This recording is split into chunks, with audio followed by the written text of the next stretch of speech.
Although spoken word audiobook seems like the easiest job you could possibly have for recording, it's actually one of the most scrutinized jobs as well, because you can't hide behind anything else. It's literally just the voice. Hi everyone, welcome to the studio. It's Martin from Meyer Records. And if you're new here, you might not know what I'm going to be doing in this video, but if you go back one video from this one, I was talking about recording audiobooks. So today I'm going to be basically going through some of my favorite microphones that I have in the studio, and I really just want to test them out on the spoken word and get to really know which one is probably best for the next project that I've got coming up.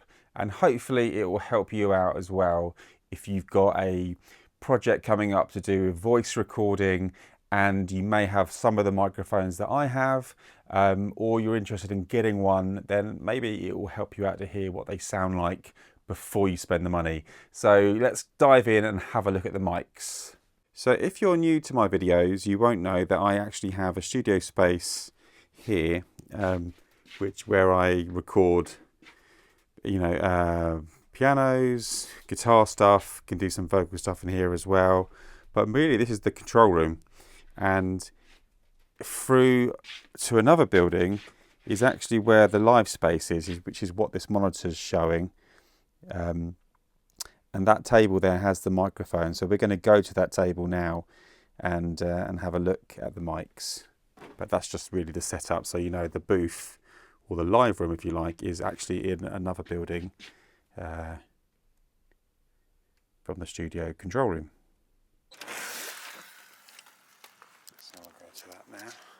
It's just over here, so we've got the studio, and then here is the control area. And that's the table where I do the recording. So yeah, let's have a look at these mics. So typically this is where I usually have a voiceover artist sit and read their audiobook. There's a monitor up here which shows me in the control room, or it could show the script if they preferred, or whatever they needed on the screen to see. The room is acoustically treated with panels sort of dotted about, so it's a very dead room anyway. There's a control little section over here which kind of patches the tie lines through to the control room from this live room. But ultimately the recording space for the audio reading is here. But yeah, let's look at the mics. So with no particular order, I have 1, 2, 3, 4, 5, 6 microphones that I'm looking to trial out in this video. The first one is the Rode NT1A. Now this particular microphone I've had for a very long time, probably for nearly 22 years actually.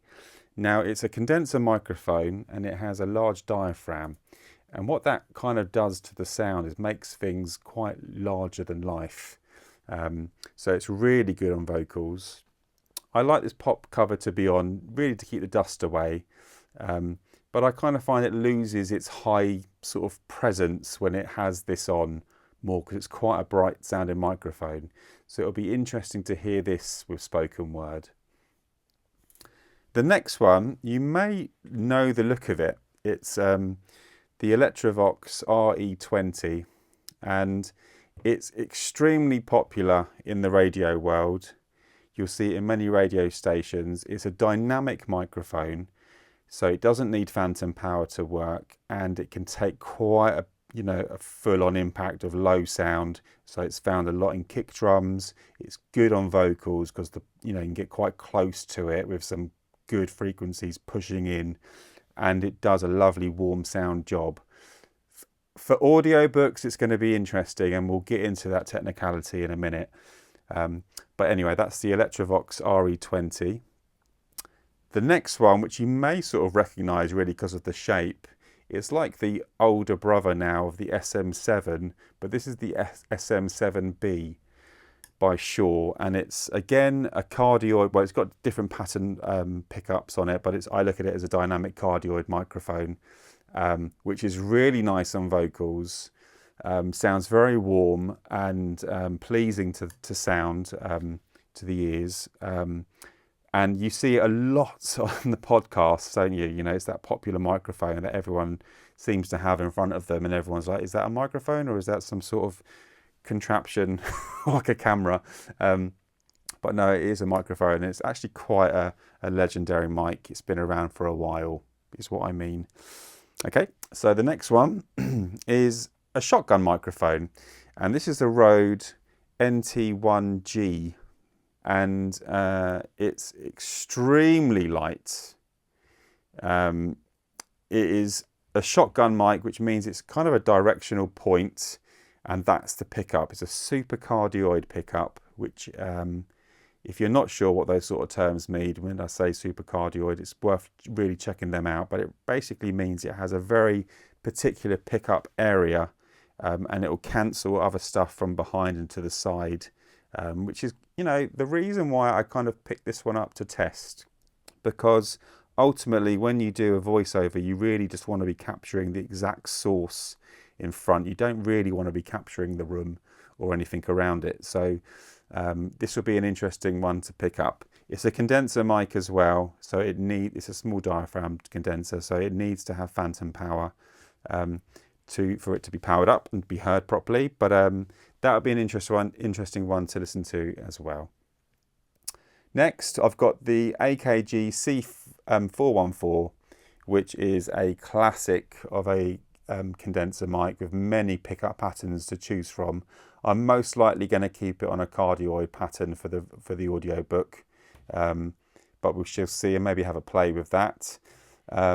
But it's a lovely microphone. You will definitely know it if I take the lid off.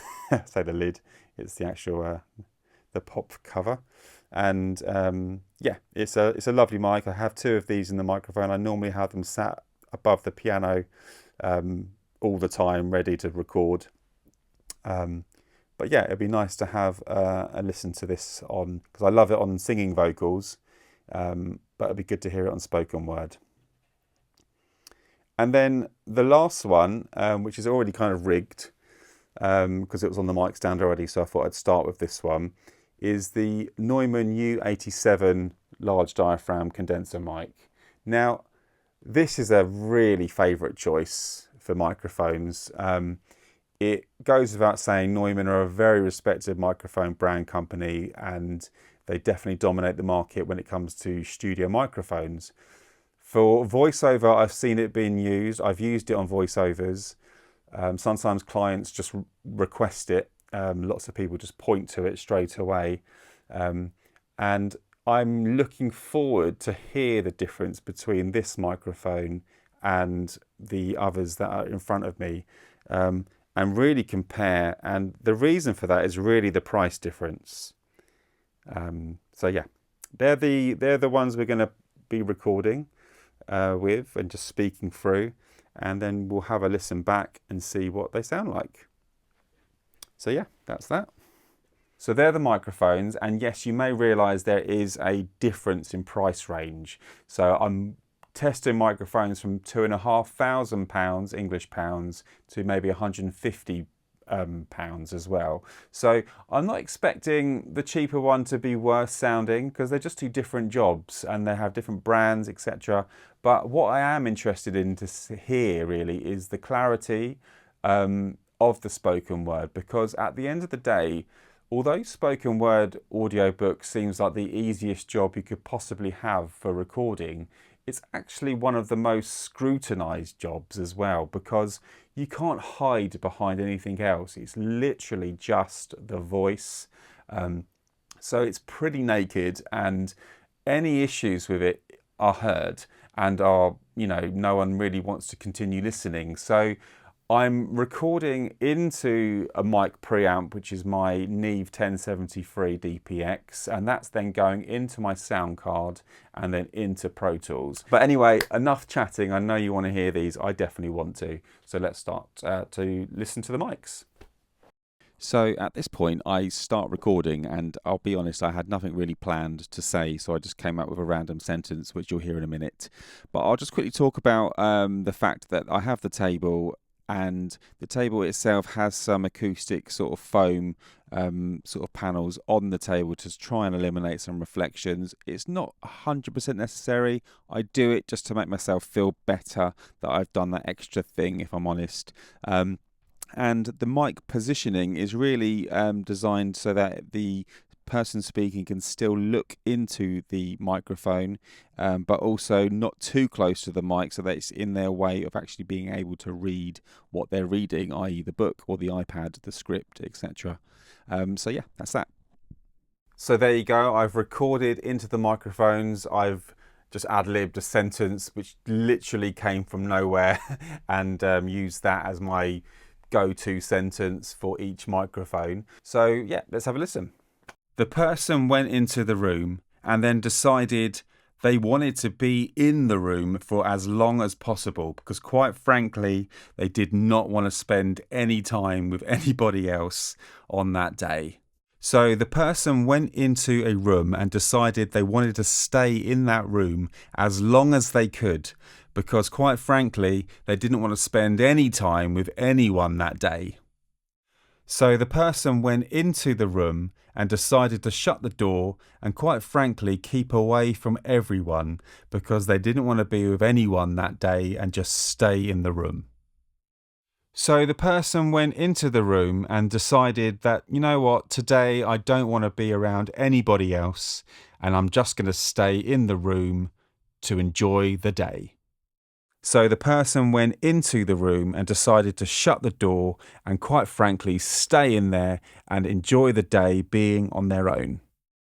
So the person decided to go into the room and quite frankly shut the door and be happy to just be in the room and enjoy the day on their own. It's a tough one because you've got to like the voice as well, and yeah, I literally just rolled into this. I didn't practice anything beforehand. Maybe that was my own mistake in terms of performance. But I suppose what we're listening to is the raw recording of a vocal into a microphone, and we want to decide which is the one we want to start with. That's the source at the end of the day. I already have a favourite, and I'm going to go with the C414 by AKG. For me, it's just a no-brainer. It's a warm sound. It has a lot more clarity. When I was speaking, I didn't have to get too close. The supercardioid pattern, which I could select it to, was fantastic. And I think with a bit more deadening around the actual table itself, especially in front, that I haven't put in for this recording, I think that would help a lot as well. But for me, it stands out, and it's not the most expensive one out of the group. It's probably more the middle range or the upper middle range. And I love that microphone through singing. So throwing it into the mix for the voiceover was just a no-brainer, really, because of the fact that if you like it on a voice, why not like it on a spoken voice as well? And the comparison for me has shown me that. So on a selfish note, I'm pretty chuffed that I know where I want to go to now with regard to my audiobook recording mic. And it's a small little thing as well, so I like that. It's small and it's not too overwhelming for the person who's coming in, the author, the writer, whoever really, the narrator, to come in and just read a book, because that's what essentially they're doing. They don't want things in front of them really, they just want to read a book. And if we can, as audio engineers, can record that actual performance of someone reading a book, that's what it's about at the end of the day. So anyway, I hope you found this video useful. Don't get me wrong, I know there's many ways and there's different microphones and voices, etc. But it's, if anything, I hope it's a bit of entertainment for you, if anything else. But anyway, I'll see you on the next video, and and feel free to like and subscribe if you found the video useful. Cheers guys, all the best, bye.